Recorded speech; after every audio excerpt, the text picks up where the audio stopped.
자, 이제 총선 8개월 앞두고 있는데 국민의힘은 지금 수도권 위기론으로 상당히 좀 어수선합니다. 지난 총선에서 참패를 했습니다. 121석 중에 16석밖에 얻지를 못했어요. 그래서 이 사선의 윤상현 국민의힘 의원을 필두로 안철수, 그다음에 유승민 전 의원, 이준석 전 대표 등이 수도권 위기론을 좀 제기를 하고 있습니다.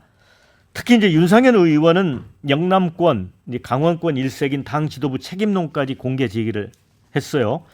그러자 이제 친일 핵심인 이철규 사무총장이 지난주 비공개 의총에서 경고장을 날렸습니다. 함께 항해하는데 배에 구멍이나 내는 승객은 승선할 수 없다. 그래서 마치 승선 불가가 공천 배제를 뜻하는 거 아니냐, 이게 논란이 아주 커졌습니다. 윤상현 의원은 발언이 무척 부적절하다 이렇게 비판을 했고, 이준석 전 대표도 어제 또 한마디 했습니다. 본인이 선장이었을 때 뒤에 와서 배를 부수고 있었던 분들이 본인이 한 건 전혀 모르냐.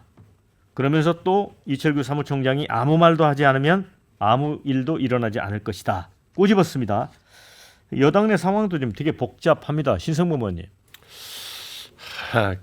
수도권 위기로는 좀 근거는 조금씩 있죠. 여론조사 해보면 일정 흐름이 나타나는 게 국민의힘 입장에서는 그나마 서울은 많이 좋아졌다 그래요. 서울은 훨씬 좋아졌어요. 그러니까 서울이 49석인데 국회의원 숫자가 지금 아마 40대 9점 돼 있을 겁니다. 원래 선거 때는 아마 41대 8이었나 그러네. 어찌됐건 종로 안 늘었으니까.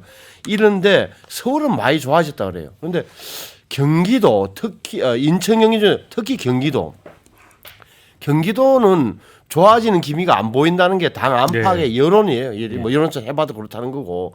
인물난이 심하다. 그러니까 이른바 수도권 위기론에 근거는 좀 있는 거예요. 특히나 윤상현 의원 같은 경우는 미추홀, 인천 미추홀이다 보니까 지역 정서를 누구보다 많이 알 거다. 그리고 본인 자신이 지난번에 무소속됐다가 당선돼서 공천 탈락했다가 당선돼서 다시 복당한 케이스이기 때문에 민심에 누구보다 민감할 거라고 상정한다면 윤상현 의원의 저런 위기의식은 뭐 제가 보기에는 과장된 것은 아니다. 다만 당 지도부 입장에서는 이런 소리가 윤상현 의원 같은 소리가 수도권이 위험하다는 소리가 나오는 게 부담스러운 대목이 있어서 아마 조기 진화를 시도한 것 아니냐, 사무총장이 나서서 이렇게 보여져요.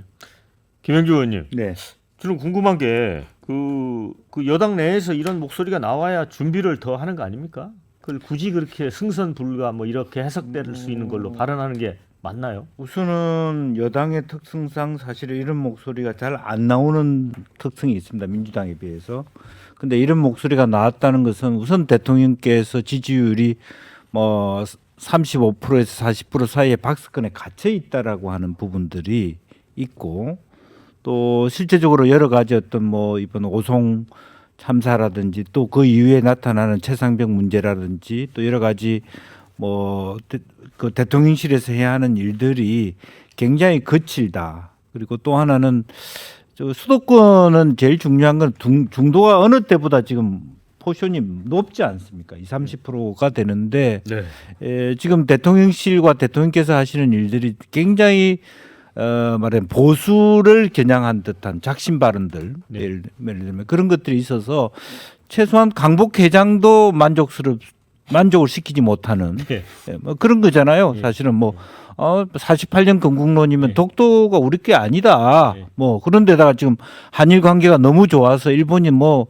한반도 문제 언제든지 뭐 침략할 수 있다. 이런 어떤 의식들까지도 고민하고 또 다음 주 되면 이제 오염수 방류부터 또 시끄러워질 겁니다. 이것이 과연 여당한테 도움이 될 것이냐 하는 부분들이 있고, 다만 지난 총선을 생각해 보면 뭐 16석이 된 것이 국민의힘이 많이 져서가 아닙니다. 모든 지역에서 1, 2% 사이로 그런 100석에 가까운 차이가 나거든요. 사실은 저는 솔직히 말해서 다음 총선이 누가 100석 이상을 더 가져갈지는 며칠 전에 알 수 있다고 봐요. 솔직히. 지금 현재 민주당 하는 모습이나 국민의힘이 뭐 둘 다 위기라고 저는 솔직하게 보는데, 그럼에도 불구하고 예컨대 세대적으로 보면 왜 수도권 위기냐 하면 70대 이상이 국민의힘이 만족스럽습니다만은 미안하지만 70대 이상은 지방에 계세요. 수도권일 수도 20, 40대가 젊은 층이 더 많다. 네. 중도층이 많다라고 봤을 때 위기론의 근거는 나는 될 수 있다고 보여지거든요. 또 수도권에 계시는 국민의힘 당협위원장이 손을 잡아보니까 따뜻하지 못하더라. 그리고 베이스에는 우리 경제가 좋지 않다라는 것, 그런 것들이 아마 여러 가지 복합적으로 놓여 있다라고 보입니다. 다시 내부 비판도 있듯이 민주당이 잘못되기만을 기다리는 정당이 돼서는 안 된다 하는 것이 그 위기론의 핵심 아닌가 그렇게 보여집니다. 네, 지금 김 의원님이 말씀하신 거를 바로 홍준표 대구시장이 오늘 페이스북에 올렸습니다. 이재명 비리에만 기대어 총선 준비가 되나? 타깃이 소멸되면 무슨 대책이 있나? 윤희석 대변인. 진단을 잘해야 돼요. 수도권 1, 2% 지고 그래서 16개가 된 게 아니에요. 서울만 해도요. 5% 이하로 진 데가 3개밖에 없어요, 저희가. 그럼 이겨봤자 11개 이겼다는 얘기예요. 그렇게 뭐 아깝게 진데 경기도도 별거 없습니다. 그거 다 이겨봤자 30개도 안 돼요. 그만큼 환경이 안 좋은 상태에서 3년 전에 총선을 치렀고 지금 서울은 괜찮아졌는데 경기는 별로다, 인천은 별로다 하는 얘기가 뭐겠어요. 저희가 잘했으면 다 좋아졌어야죠. 네. 인구 분포가 바뀐 것뿐이에요. 서울의 인구가 상당 부분 경기도로 한 30만 정도 빠져나갔고 어느 분이 네. 빠져나갔을지는 생각하실 겁니다. 안 좋아지겠죠 저희한테. 두 번째, 그럼 서울은 왜 좋아졌느냐? 나가신 분도 있지만 서울에 재건축 단지 한 2,000세대, 뭐 3,000세대 이런 게 막 곳곳에 생겼어요. 저희 쪽 사람들이 좀 분산된 효과가 있는 거예요. 그래서 마포 같은 데가 좀 좋아지고 뭐 서대문도 좀 좋아지고 뭐 동대문이 좋아지고 이런 게 있는 거예요. 그걸 가지고 얘기하는 건데 수도권 위기가 아니라고 얘기하는 거는 말이 안 되죠. 그러면 그렇죠? 거기서부터 진단을 시작해야 되니까 윤상현 의원의 얘기는 제가 볼 땐 지극히 상식적이라고 봐요.